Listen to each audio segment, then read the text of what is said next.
process that was used in the Clinton trial. To begin with, and this is, I think, most indicative, in the Clinton trial, both Senate leadership worked out a bipartisan proposal for how the trial would be conducted. That obviously has not happened here. Senator McConnell did not consult at all with Senator Schumer on the contents of this text. I would imagine that Senator Schumer only got to see it probably around the same time that we did in the House. And the reason this was kept hidden is that it does not prescribe a process for a fair trial. And the American people desperately want to believe that the Senate will give both the President and the House of Representatives a fair trial. This resembles nothing like the Clinton proceeding.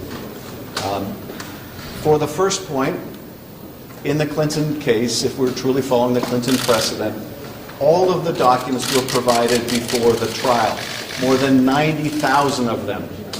Does this resolution provide for the President to provide the documents before the trial? No, it does not. It leaves that question of whether the House will ever see these documents, whether the American people will ever see these documents, to the end and only the end, with no guarantee that this material will ever be shown to the House or to the American people. That is a profound departure from the Clinton trial. Without the documents, you can't make important judgments about even which witnesses should be called or what questions should be asked of the witnesses when you do. So that is a profound departure from the Clinton precedent. On the subject of witnesses, it is also a deep departure from Clinton, where all of the witnesses testified before the Senate trial. The issue in the Clinton trial was not whether they would testify. They had testified already. They had been interviewed already, some dozens of times. The question in the Clinton trial was, will they be recalled? Will they be required to testify again? And that question was answered in the affirmative. Here, though, if we're following the Clinton precedent, all of these witnesses should testify, should be deposed before the trial begins, not after the trial is over. So this is not at all the model used in the Clinton case as well. This resolution even goes so far in another departure from the Clinton precedent to say they're not even going to admit the evidence that was received in the House, that they're going to even postpone the decision about whether any of the witness testimony will actually be part of the record. And finally, they are compressing the time of the trial. Whereas the Clinton trial, managers had 6 hours a day to present over a course of days, they're now presenting that we double the amount of time each day so that the proceedings can conceivably go well into the night when apparently Senator McConnell hopes the American people will not be watching. This is not a process for a fair trial. This is the process for a rigged trial. This is the process if you do not want the American people to see the evidence. This is a process you use if you want to, hand in hand, working in concert with the President, allow the President to continue to obstruct the Congress and deny the truth to the American people. Thankfully, however, we know the truth. The evidence is already overwhelming, and that evidence is that the President abused the power of his office, withheld hundreds of millions of dollars of needed military aid to an ally at war in order to coerce that ally into interfering in our election. And then when he was caught, obstructed the Congress to cover it up. That truth is inescapable, no matter how McConnell wishes to structure this trial. But we will be appealing to the manager, we will be appealing as managers to the senators today to live up to the oath they have just taken, to do impartial justice, and to hold a fair trial. And we're happy to respond to questions. Mr. Chairman, let me add something here. I just want to add that this fixation on the Clinton precedent is weird. The Clinton trial was conducted fairly, but distorting what happened there shouldn't make a difference. The question is, should you have a fair trial now? Any intelligent person knows that in any trial, whether it's for robbing a bank or for subverting the Constitution of the United States, the accusers, in this case the House of Representatives, bring in all the witnesses and all the evidence. The defenders can bring in all the evidence they want. That's how you have a trial.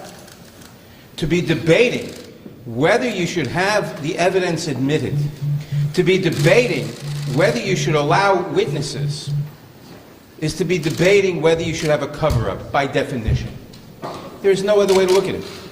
It doesn't matter how it was done some time ago. It was done very fairly, as it happened some time ago. But it doesn't matter. It cannot be used as an excuse.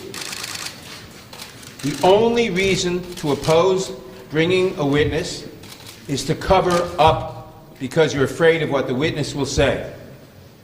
The question before the Senate is, do the Republican senators want to be complicit in the cover-up of the president? Any senator who votes to deny a witness, who votes to deny evidence, is voting to cover up the president's crimes and subversion of the Constitution. There's no other way about it. There is no conceivable reason to deny witnesses, to say you cannot bring in the evidence. The House of Representatives cannot bring in the evidence. There's no reason. I mean, it's obvious to say, what do they fear? Why won't they bring in the witnesses?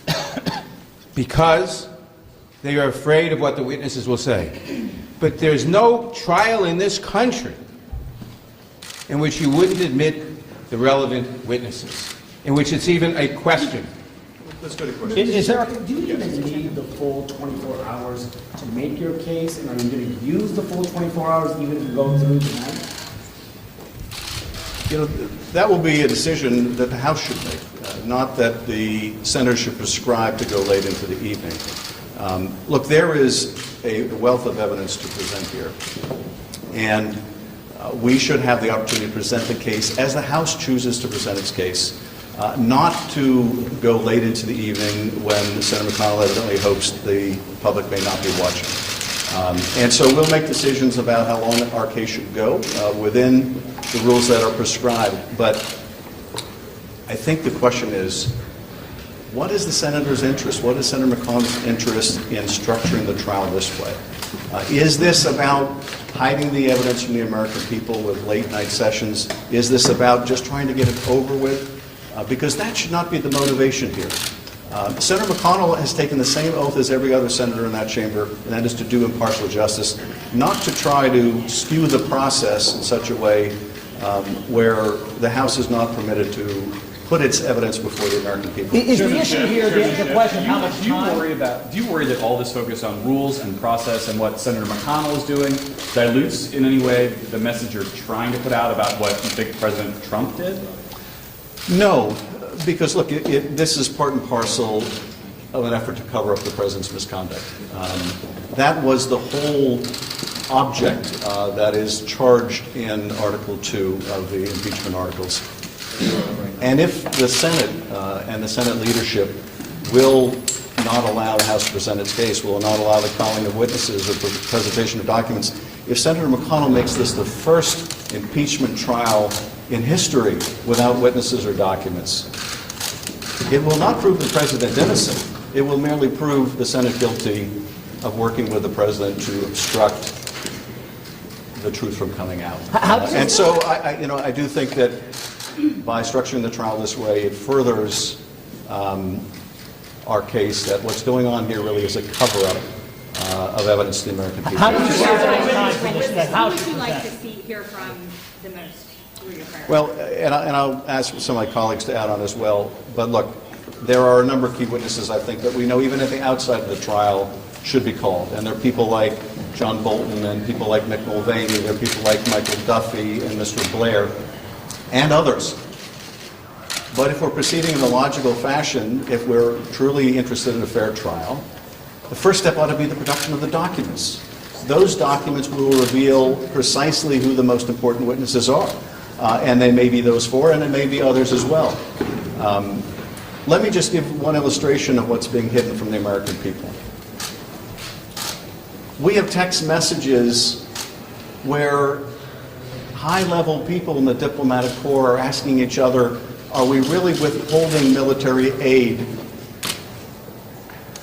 And as we talked about last night, I think it's crazy to withhold military aid to pressure an ally to get help with a political campaign.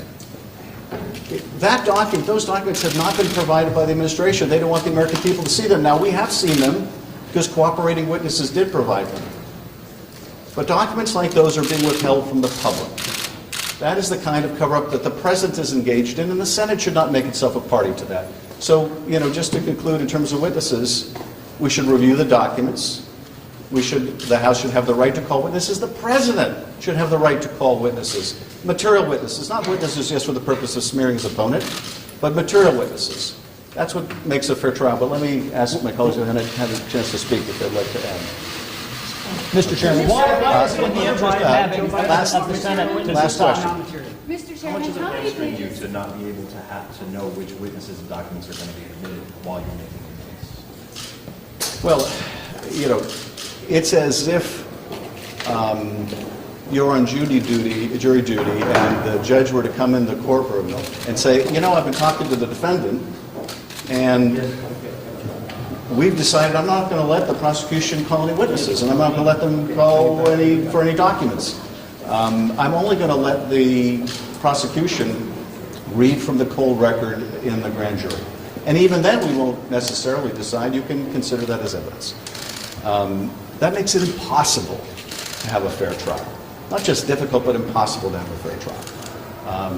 And I think for senators who take their oath seriously, and I hope and pray that they do, this is not the fair trial that the American people want. It's not the fair trial the American people deserve. Thank you. Mr. Chairman, how many pages